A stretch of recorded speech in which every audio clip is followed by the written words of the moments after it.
brut, c'est ce que l'on devrait toucher, imputé de toutes les charges sociales, ça laisse le salaire net. On déduit les charges que l'on doit payer, sécurité sociale, etc., et ça donne ensuite le salaire net. Ça serait bien de retirer les charges, mais bon, ça, je pense pas qu'on puisse le faire. Mais oui, simplifier pour que, au moins que ce soit moins de termes savants, parce que c'est beaucoup de termes savants. On voit beaucoup de lignes, on voit des moins, on voit des plus, on voit tout un tas de choses, mais que ce soit beaucoup plus simple pour le commun des mortels, ça serait mieux, ouais. Pour moi, il faudrait surtout les adapter aux générations, faire une fiche de paye pour une personne qui vient d'arriver, dans le professionnalisme, dans le travail, dans le marché du travail. Il faudrait faire une fiche de paye plus adaptée pour lui.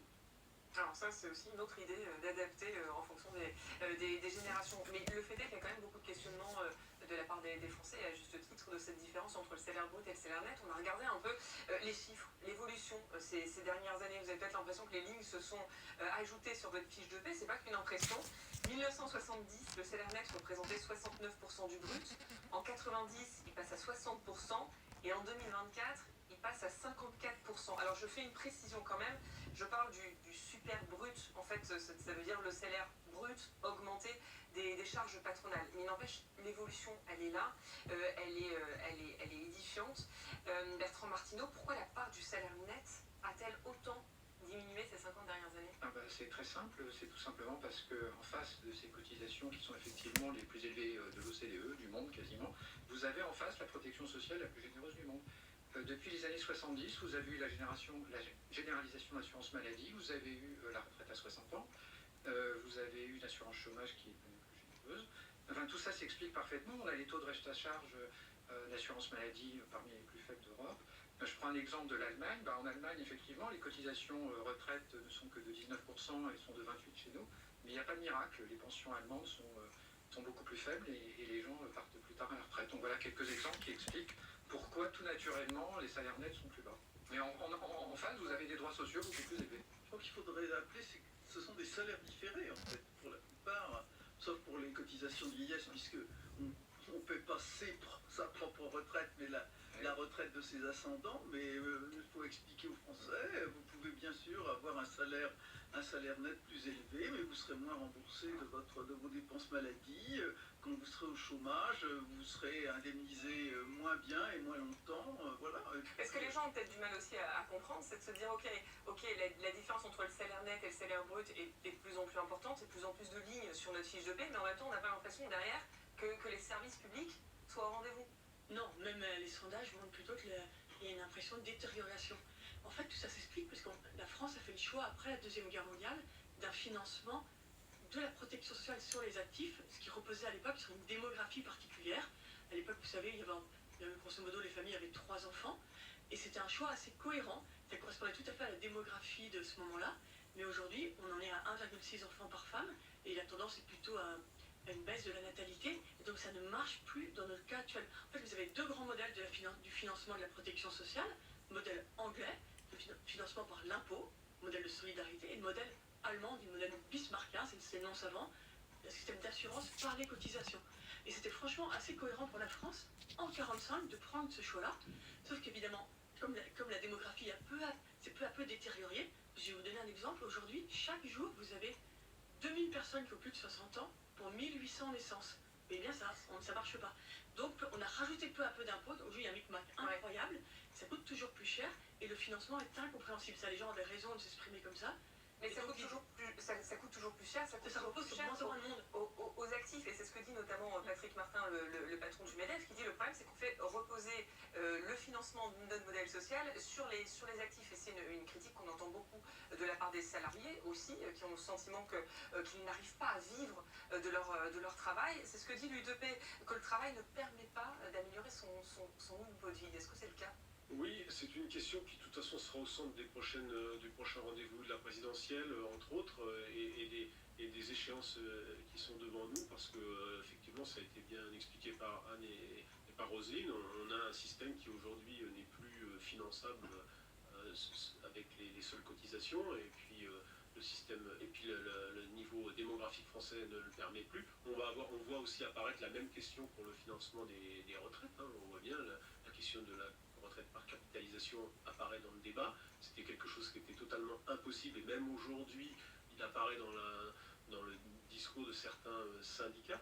Donc c'est des questions qui sont devant nous et qui devront être exposées. Il faudra sans doute beaucoup d'explications, de pédagogie à des Français qui sont attachés au système qui a été mis en place depuis grosso modo 70 ans et quelques. Puis ça a justifié aussi le rôle des partenaires sociaux, le fait que les cotisations soient assises sur le monde du travail. Si on décide de passer à l'impôt, exit les partenaires sociaux, ils n'ont plus leur légitimité à être dans le système. Hein. Et on va expliquer en détail la proposition de l'UTP et du coup comment on fait et comment on compense pour financer notre modèle social si demain on supprime la CSG. Mais quand même, Charles, j'aimerais vous faire réagir sur ces chiffres sur lesquels je suis tombée, l'Institut national de la statistique et des études économiques, qui dit que jusqu'en 1980, il fallait environ 15 ans de travail pour vivre 2 fois mieux. Un délai qui s'est élevé à 40 ans dans les années 80 et 2000, et aujourd'hui, il faudrait plus de 80 ans de travail pour doubler son niveau de vie. Je crois que tout est dit. Simplement, ce qui me frappe beaucoup, c'est que au lieu de se demander comment est-ce qu'on pourrait essayer de réduire nos dépenses, on est évidemment à se demander où est-ce qu'on va bien pouvoir continuer à tondre ces pauvres Français qui travaillent et qui en ont ras-le-bol d'être les vaches à lait d'un système qui ne marche plus. Moi, je trouve ça sidérant. Il y a une chose qui est quand même assez simple à faire, qui est de décaler l'âge de départ en retraite, premièrement.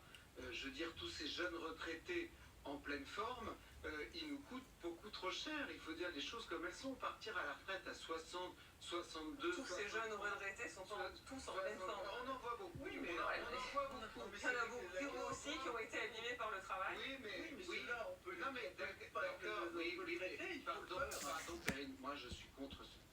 Il faut arrêter de ressortir Germinal à chaque fois Mais qu'on c'est pas parle Germinal, de il y la a réforme aussi... des retraites. Je suis désolé, les gens ne sont pas au 5e sous-sol à travailler dans des mines aujourd'hui. Il y a effectivement des métiers physiques qui doivent être pris en compte, mais dire que tout le monde est cassé par le travail... Je n'ai pas dit tout le monde, il y a une partie des gens qui ont été cassés par le travail physiquement, mentalement aussi. Il y a beaucoup de souffrance au travail qu'on peut soigner. On est d'accord, mais je pense qu'il y a aussi beaucoup de gens qui partent très tôt au travail, qui partent très tôt à la retraite. Qui partent très tôt, ça reste Justement, au travail, mais qui partent très tôt à la retraite et qui composent quelque chose qui finit par coûter trop cher. Donc je trouve qu'il faut aussi avoir le courage, je pense, en France, de sortir un peu du misérabilisme et quand on évoque ces sujets, d'arrêter de sans cesse dégainer les gens cassés par le travail. Quand vous aurez un cancer, vous serez bien content d'aller à l'hôpital, etc., etc. Je pense qu'il faut tout simplement avoir le courage de faire des économies. Quand on a un cancer. Non, mais on dit ça tout le temps aux gens. Oui, l'hôpital, que le monde entier nous envie, etc., etc. Non, je pense qu'il faut avoir le courage de dire qu'on doit faire des économies. Mais alors ça c'est une piste. Augmenter l'âge de départ à la retraite et les Français en grande majorité ils sont opposés. Mais c'est pas le débat du soir. Le débat du soir c'est la proposition de l'UDP. La proposition de l'UDP c'est de supprimer la CSG. On l'a dit, c'est ce qui finance notre modèle social. La CSG, la retraite, le chômage, la maladie. Et l'argument qui est avancé c'est que si on la supprime, ça permet d'augmenter de 22% le salaire sur 5 ans. Donc si on fait un calcul, on va prendre par exemple un salaire, si vous gagnez 1 940 € aujourd'hui, vous gagnerez 2 360 € dans 5 ans. Le calcul est implacable. Sur le papier, les salaires augmentent de façon nette. Oui, mais enfin, déjà, on est un peu, depuis quelques semaines, dans une sorte de concours Lépine, des assiettes fiscales, etc. Alors que le sujet, effectivement, c'est les dépenses publiques, et à l'intérieur des dépenses publiques, les dépenses dans la pièce, on sait très bien, c'est la question des retraites. Bon, donc on peut s'amuser effectivement à faire toutes les réformes fiscales. La TVA a beaucoup d'intérêts, beaucoup de vertus. Il y a des impôts plus ou moins intelligents. Mais pourquoi la CSG ce serait une mauvaise idée, supprimer la CSG? Mais c'est simplement... Et la compenser par autre chose. Et là on verra les pistes qui sont... Tout est dans le autre chose. Non, ouais. Attendez, qui peut être contre la baisse d'un impôt compte tenu du niveau de prélèvement fiscal? Surtout quand on voit ces chiffres, plus 400 € en 5 ans. Donc, bien sûr, tout le monde est pour la baisse des impôts. La question, évidemment, qui vient immédiatement et qui n'est pas séparable de la question de la baisse des impôts, c'est par quoi on la remplace. Je précise juste une chose, c'est que la CSG, CRDS, c'est le deuxième impôt le plus rémunérateur, ça rapporte 130 milliards d'euros par an. La partie qui est sur les salaires. Là, en fait, on propose de faire une économie, on propose de faire une diminution de charges sur les salaires de, si j'ai bien compris, 116 milliards. Bon, la TVA, un point de TVA au taux normal, ça fait 8,5 milliards. Donc je vous laisse imaginer de combien de points de TVA il faut compenser pour baisser, pour annuler la CSG sur les salaires. Donc s'il s'agit d'augmenter